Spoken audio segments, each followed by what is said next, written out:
Top stories in our news today. Government has expressed concern at the rate the country is losing hectares of forests. President Edgar Lungu has been called upon to appoint a high-level task team to come up with best modalities to repossess the mines.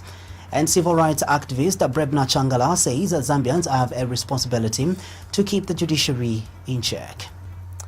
In other news in detail.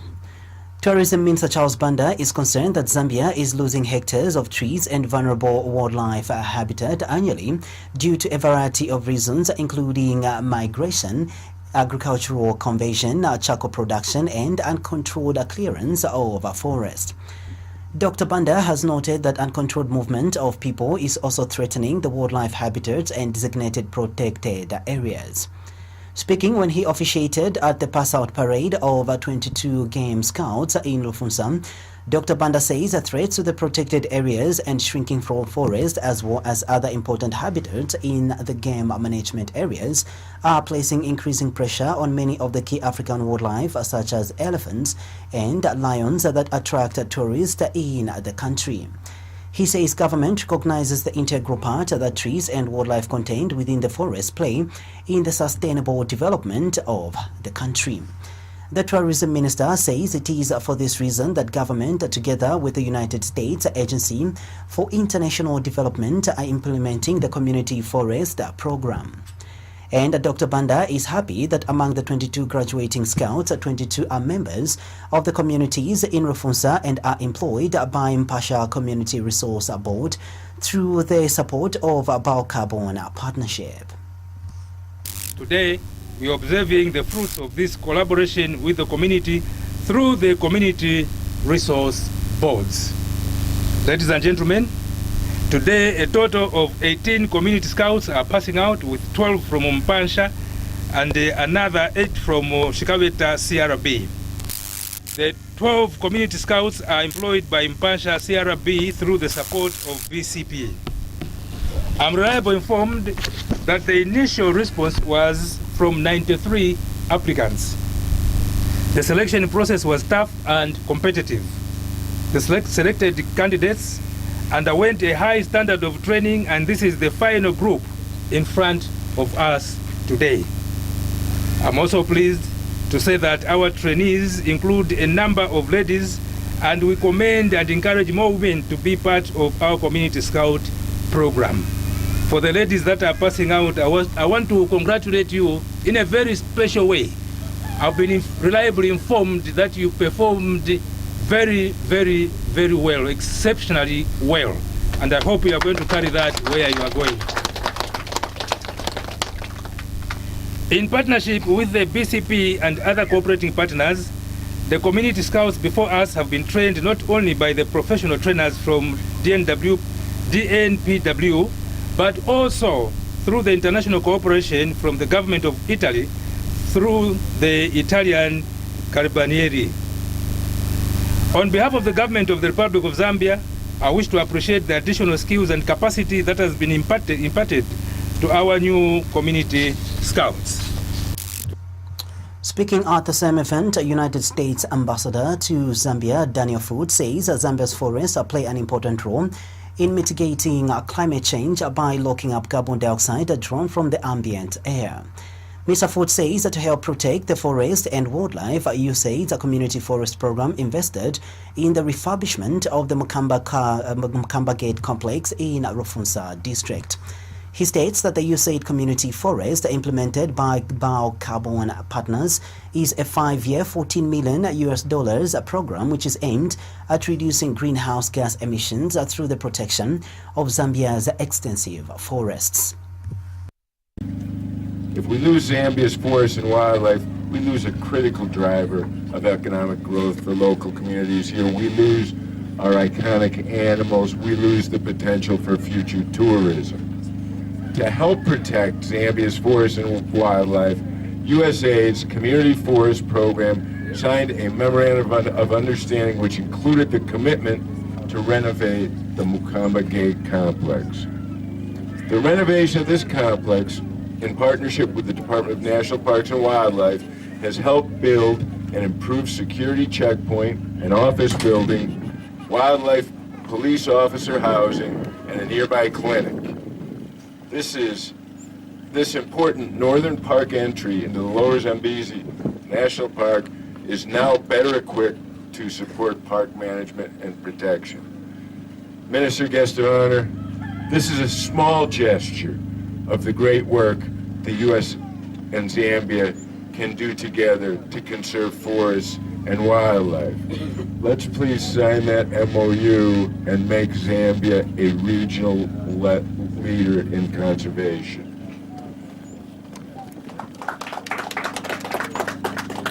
I applaud the great work of the dedicated community members here today and those on the community resource boards for your vital role in protecting critical resources. I also salute and welcome our new community scouts today. We are all counting on you to do your part to protect your community resources and those of Lower Zambezi National Park. And in a vote of thanks, Chief Bunda Bunda of the Soli people in Rufunsa district has commended government and its partners for supporting the range of infrastructure development initiatives in his chiefdom and strengthening the capacity to protect and manage the threatened natural resources.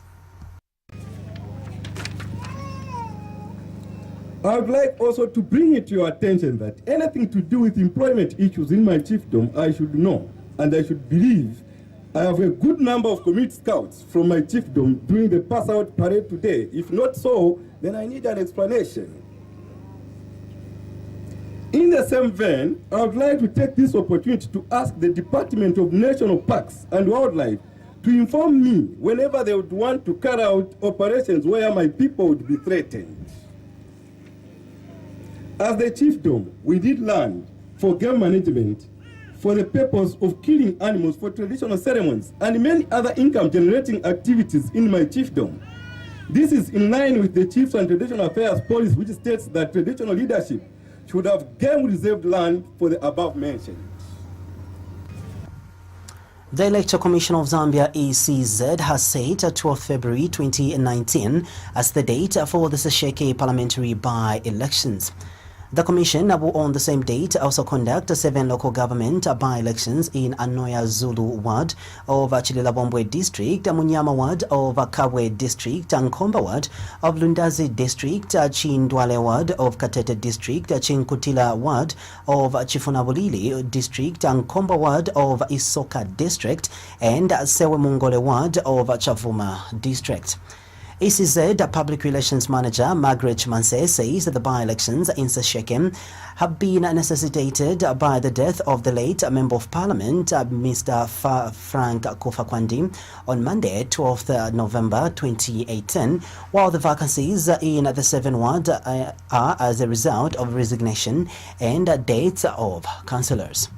Ms. Chimanse says aspiring candidates in the by-elections should lodge completed and attested statutory declaration and nomination papers subscribed before a magistrate, local court magistrate, head of a government primary or secondary school, principal of a college, commissioner for oaths, election officer or returning officer on Thursday, 10th January 2019.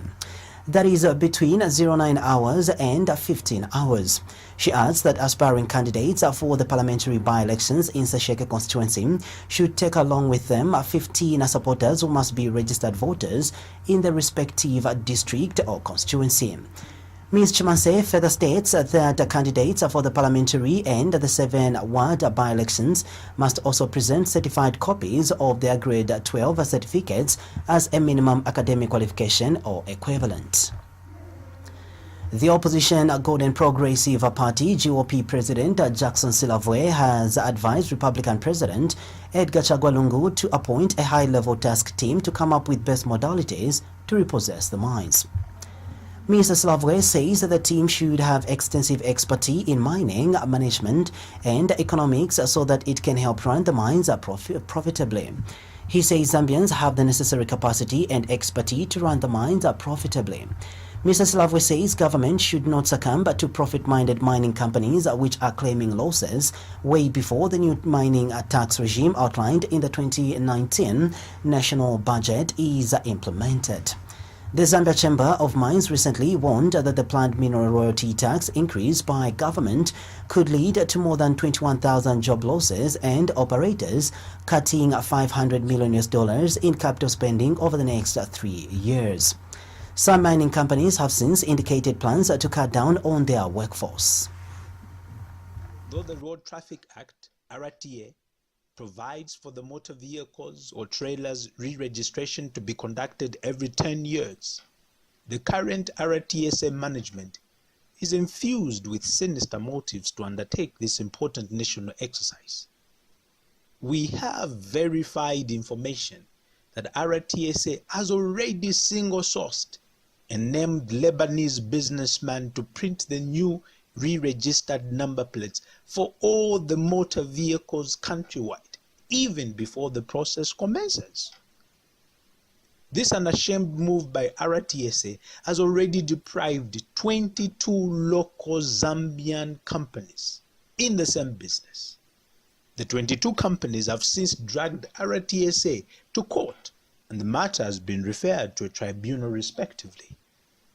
Additionally, the Minister of Transport and Communications, Honorable Brian Mushimba, has up to date not released the concession agreement between RTSA and Intelligent Mobility Solutions IMS for Still in the news, a construction of a $259.3 million Kazungola Bridge across the Zambezi River to link Zambia and Botswana has reached 68.9% complete. Road Development Agency RDA Communications and Corporate Affairs Director Masuzio Ndilovu has told Zanis in an interview that implementation of the project, which includes international border facilities in Zambia and Botswana, has reached an advanced stage. Mr. Ndilovu says that the bridge project, whose construction works officially began in 2014, is said to be completed by March 2020. He says that Package 1 of the project will see the construction of the actual bridge across the Zambezi River, while Package 2 and 3 will see the construction of the one-stop border facilities on the Zambian and Botswana side. He says that the two countries, Zambia and Botswana, will have one-stop border post in order to ease the process of clearing goods crossing from one country to the other. Mr. Ndilovu further states that the Kazungola Bridge project has created a lot of job opportunities for Zambia and Botswana, with a total of about 789 local people currently being employed. Mr. Ndilovu further said the agency is happy with the process being made on the bridge project, which he said was very important for not only Zambia and Botswana but the entire SADC region. Government has noted the need for increased initiatives aimed at enhancing skills development in the country in order to spur development in the country. Technical Educational, Vocational and Entrepreneurship Training TVETA Acting Director General Cleopas T. Takaiza says Zambia will remain a country that is dependent on imported products if it does not perfect skills development. Speaking in Lusaka during the closing ceremony of the Ministry of Higher Education and Korean Ministry of Labor Skills Transfer Training Program, Mr. Takaiza says there is need for Zambians to seriously learn from countries like Korea, whose skills development is at a higher level. He has since urged the participants of this year's skills training program to share their experience and lessons with others across the country. I did indicate last time that we would like to leverage on the skills competition platform to try and improve the quality of skills across the country. What we would like to see, learning from the lessons that we have picked from this event, we would like going forward such kind of activities to happen in many other regions in the country, so that people begin to compete against standards countrywide. Most importantly, for those of you who are experts, we would like to use the skills and the knowledge that you have gained so far. Take them out there. Try to impact them on those who may not even be part of the race to Kazan, but they are part of a race to perfecting their art. If you are a trainer in a training institution, what we would like to see when you go back to your institution, we would like to see a difference in the way you prepare your students. We would like to see a difference in the way you share your experience with your fellow trainers, so that we uplift TVET and skills development as a whole in this country, so that it becomes comparable to what we see even in those other regions where we are told TVET is excellent. Mind you, TVET is actually, or skills are the backbone of this nation. As long as we don't perfect our skills, we will remain a country that will depend on products that are coming from other regions. But we don't want to do that. Speaking at the same event, National Council for Construction School Principal Chance Kaonga says the NCC recognizes the contribution of skills development to the development of the country, hence its emphasis on programs aimed at increasing skills development amongst the youths. Mr. Kaonga has since appealed to the private sector to help promote skills development in the country. Korea has been there, and the onus is on us as Zambians to listen to them. They're not talking from without, to ensure that as a country we should be able to rise above like the noble eagle in our national anthem. Probably some of you, the cell phones that you are using right now are a product of Korea. Korea has provided a service to the entire mankind, the entire world. Probably even the vehicle that you used to come here could be a Hyundai or a Kia, which is designed and built from the Republic of Korea. Even as we aspire as a country to be a prosperous mid-income country by 2030, I think the onus is on us to ensure that we should be able to have a product that is going to service the entire world. In the same breath, allow me to appeal to the private sector. The skills that we're promoting ultimately are going to act as a pool of resource for their productivity and enhancement of the national economy. So it is high time that the private sector, the industry, should be able to come on board and provide support in terms of material, finances, even technical, to ensure that we uplift the level of skills in Zambia. That is going to propel to higher levels the economy of our country. Civil rights activist Brebna Changala has reminded the Zambian people that it is their responsibility to keep the judiciary in check. Mr. Changala is advising people in the country to realize that just like no individual is above the law, no court in Zambia has authority over the law. In an interview with QTV News, Mr. Changala has urged Zambians not to allow what he has termed as judicial anarchy to destroy the country's moral fiber through half-baked judgments. Mr. Changala says in his view, time has come for the people of Zambia to find ways of placing the courts under check. He notes that the country's constitutional court in particular is currently embroiled in controversy over its recent rulings. Mr. Changala says he is puzzled by how most of the rulings that the constitutional court has made so far have been highly questionable. And if you look at the current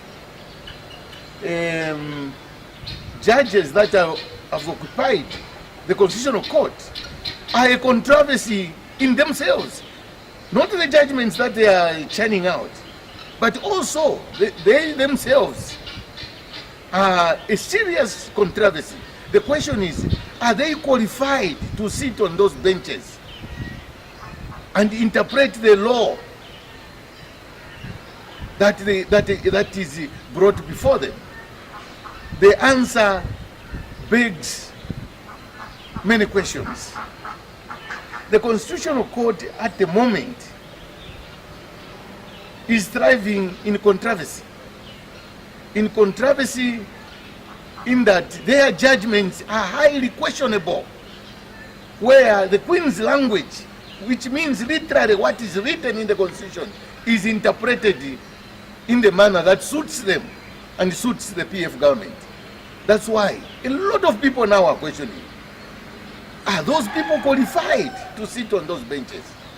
Who is writing those judgments? The people of Zambia must sit down and find a hand in how they govern themselves. We cannot allow this judicial anarchy where they destroy the moral fiber of this country by churning out half-baked judgments. People of Zambia needs to sit down and see, how do we place these courts under check? We need to check them. They are not the law unto themselves. They can't go to that bench and usurp the powers of the legislature, parliament, start enacting law on the bench. No, somebody must check them. And I'm appealing to all the people of Zambia to sit back and see the way we can govern ourselves in a just and fair society. Women in Law in Southern Africa, WILSA, has expressed concern over the number of women withdrawing gender-based violence cases due to various reasons. Speaking at a media briefing at a media training workshop on gender mainstreaming in Lusaka, WILSA Assistant Program Officer Matrine Haziondo says most women withdraw cases because the perpetrators may be the breadwinners. Mrs. Haziondo says that this has been a major challenge her organization has been facing when it comes to helping reduce GBV cases in the country. She notes that having media reports of women who have reported GBV cases and perpetrators are punished will help encourage victims of GBV to report their cases. Basically, this workshop is here we are targeting the media in terms of gender mainstreaming, also to look at how are they carrying out their stories, how are they telling the story between men and women in their reporting, in the different ways that they are reporting, be it writing, be it visual, how are we carrying out the story? How are we comparing men to women in terms of what is happening? And this particular workshop is also targeting the media to look at issues around women's participation. How are they covering issues around women's participation, women in governance, and how are the stories carried out? Who is covering who? You know, as we look at issues around women's participation, are we only focusing on participation of women in politics? Are we focusing on participation of women in development? For instance, you look at women who are in the markets, what kind of story are we covering of those women?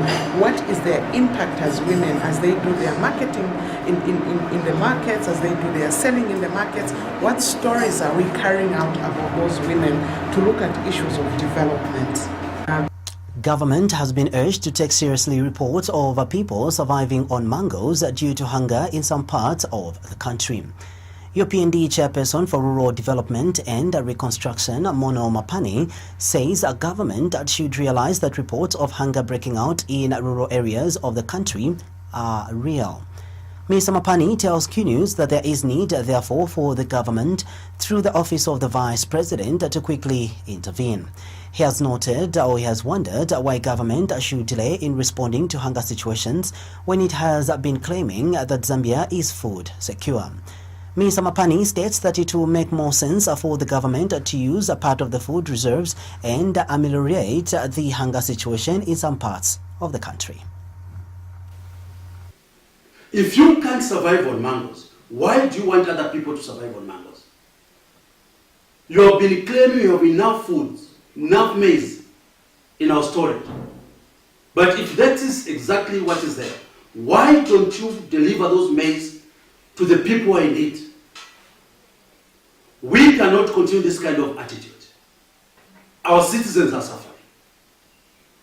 We have been talking about improving the agriculture sector.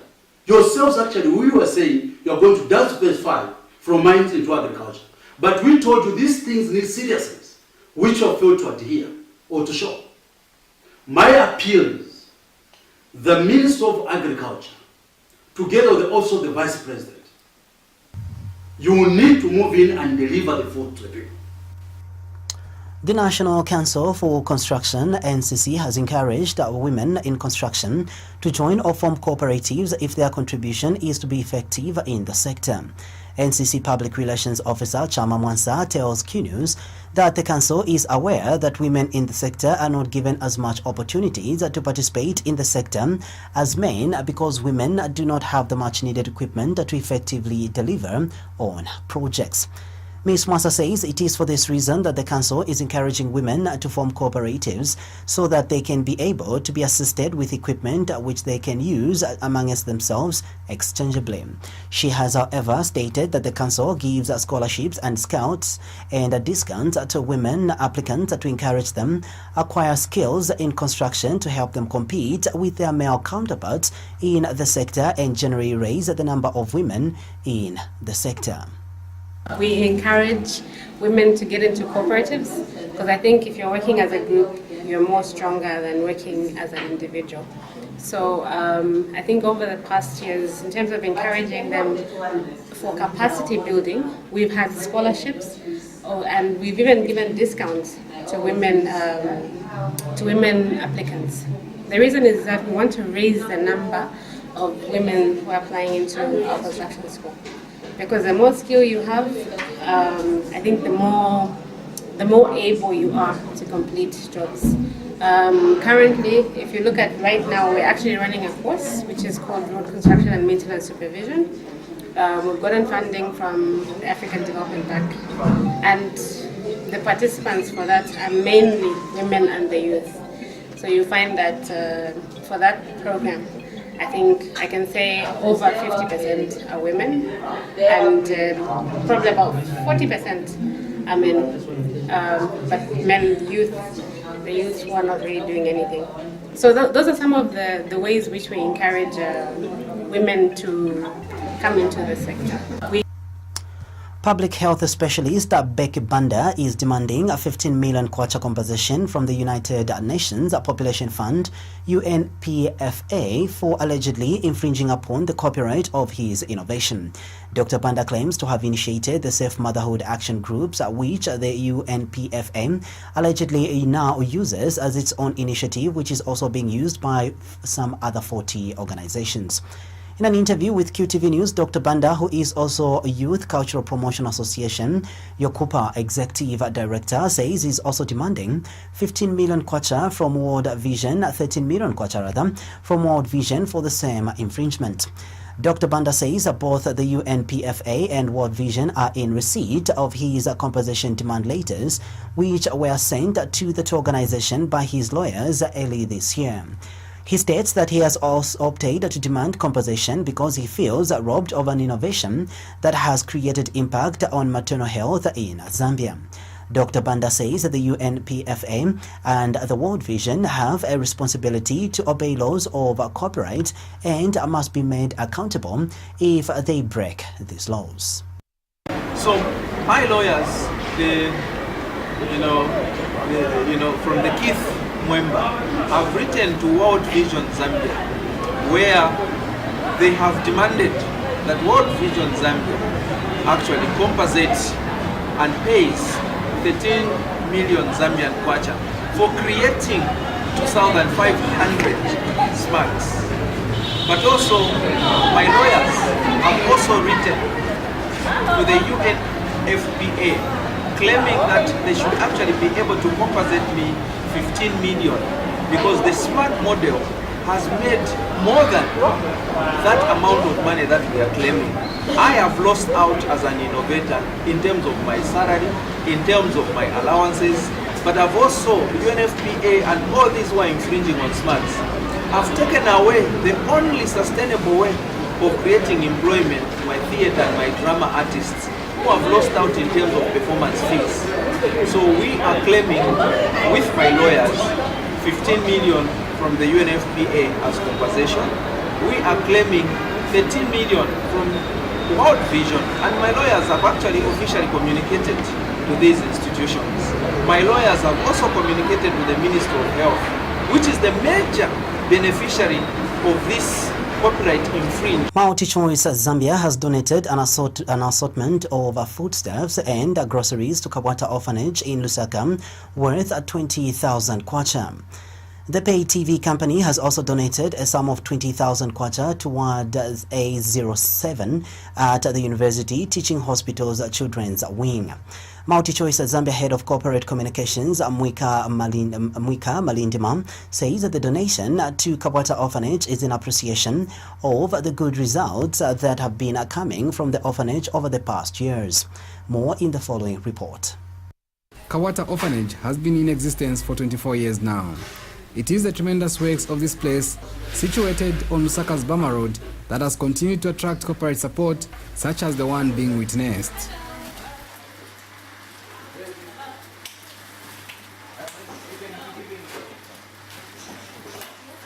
MultiChoice Zambia is back to strengthen its partnership with the orphanage that lasts 23 years. Company Corporate Communications Manager Mwika Malindima says his organization values the contribution that Kawata Orphanage continues to make to society. We are part of the life of Kawata Orphanage. We may not be here every day.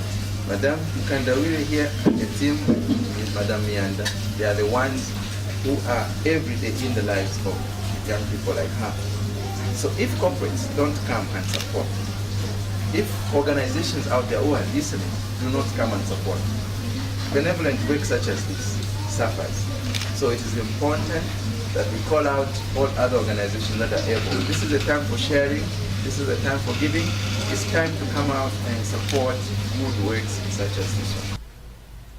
Meanwhile, the orphanage says it feels privileged to continue being a recipient of the goodwill of the pay TV company. It's not a surprise, it's not the first time, as Mr. Malindima has mentioned, MultiChoice has been there for us. We are partners. Whatever we need, when we need something maybe urgently or any need when arises, we always call upon them. I really don't know what to say. MultiChoice, JSTV, you're ever welcome in this place. You're welcome. I don't even know how I can welcome you because you're part of us, you're our family, you've been there throughout with us. I think. And from Kawata Orphanage, the MultiChoice Zambia crew proceeded to the University Teaching Hospital UTH Children's Wing, where the company has in the last 11 years adopted ward A07. The organization donated the sum of 20,000 kwacha to the hospital and hampers to nursing mothers. Speaking when he made a donation on behalf of the company, Mr. Malindima pledged continued support to the ward. The mothers, we've got certain things to give them. In the past we brought foodstuffs, but this year we were directed to bring check. And but we didn't want to just come with the damn check. Yes. So we've got gifts for the mothers. We couldn't bring for the kids sensitivities. So we're learning a lot of science. Sure. And in his message of gratitude, Hospital Superintendent Dr. John Musuku also appealed to the company to consider extending its assistance to the rehabilitation of the kitchen. The entertainment that you've provided, the news that you've provided to these children and the staff has really helped to ameliorate the burden that they come with. So once again, I welcome you and we are ready to receive your donation. Thank you. Meanwhile, Hospital Chief Nursing Officer Victoria Ntala disclosed that the 20,000 kwacha donation will go towards the provision of nutrition needs for the children admitted to the ward. This morning, on behalf of the children, the mothers and the staff, we are so grateful with the 20,000 check that you've given to UTH Children's Hospital. It's going to help us to get the special food. You know, those children in AO7 are on a special diet. Chileshe Mwango reporting for QTV News in Lusaka. Thank you so much, Mr. Chileshe, for that report. The Zambia Cooperative Federation ZCF has encouraged farmers benefiting from the solar milling plants in various parts of the country to take advantage and utilize the bumper sun period to have their maize milled. ZCF Cooperative Development Manager Godfrey Munyoro is happy that the solar milling plants installed under the Presidential Milling Initiative are saving the intended purpose, but however notes the need for the beneficiaries to ensure they fully utilize them. Mr. Munyoro has explained that the project of installing the milling plants has been going well, except for the challenge of cloud cover during the rainy season, a situation which he says makes it difficult for the milling plants to operate effectively. He has noted that during the rainy season, the milling plants become less effective as there is cloud cover, which affects the functioning of the solar milling plants. Well, the challenges which we are experiencing is basically, when it comes to rainy season and there's a cloud cover, it means in most cases those machines actually cannot operate. But the good thing is, usually when the grain is being harvested, is coming out from the field, that's when we also have what we refer to as bumper sun. So the two actually coincide, and that's when the beneficiary cooperative should actually take advantage, because there's a lot of bumper crop coming out and a lot of bumper sun coming out. So the two put together actually makes it a big mix, a very good mix, so that actually cooperatives can actually focus on ensuring that they actually make more money during those periods when they actually have a lot of sun. In community news, it is rare that a man would be seen carrying his child on his back to the hospital or clinic for treatment, especially in a rural setup. But for a 41-year-old Redas Mono of Moyo village in Pemba district, taking a baby to the clinic is not the responsibility of a woman alone. He's encouraging his fellow men not to leave responsibilities of taking care of their children to women alone. This is Chief Moyo's chiefdom, situated 19 kilometers west of Pemba district. Being a farming season, this time around, most of the people, especially men, are busy tending to their fields as they respond to their mainstay, which is small-scale farming. However, there's one unique man in the name of Redas Mono. While many of his colleagues leave the responsibility of taking care of children to their wives, Mono thinks and does otherwise.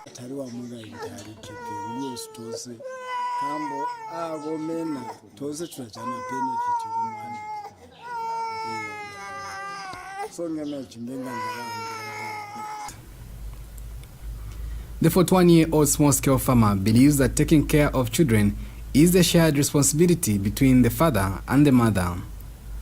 Mono says while it has been widely accepted among his fellows that a man cannot take care of the children, for him, whoever is around has to take up the responsibility.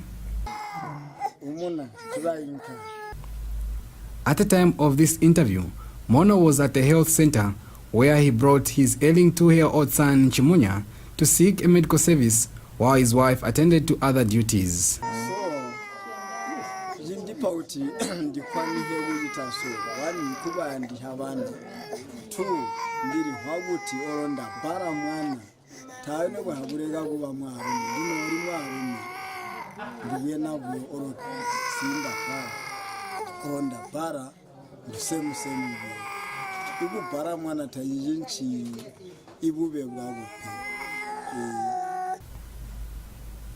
Psychologists say children whose fathers are not in their daily lives start looking for their fathers as soon as it becomes clear that they have moms and dads, even though their dad may not be immediately obvious. It is incumbent upon every father to emulate Redas Mono. Chilesho Mwango reporting for QTV News. On that note, we end the news, but before we go, a recap of stories making headlines. Government has expressed concern at the rate that the country is losing hectares of forest. Republican President Edgar Lungu has been called upon to appoint a high-level task team to come up with best modalities to repossess the mines. And civil rights activist Brebna Changala says Zambians have a responsibility to keep the judiciary in check. Thank you for watching. Until next time, it's bye-bye.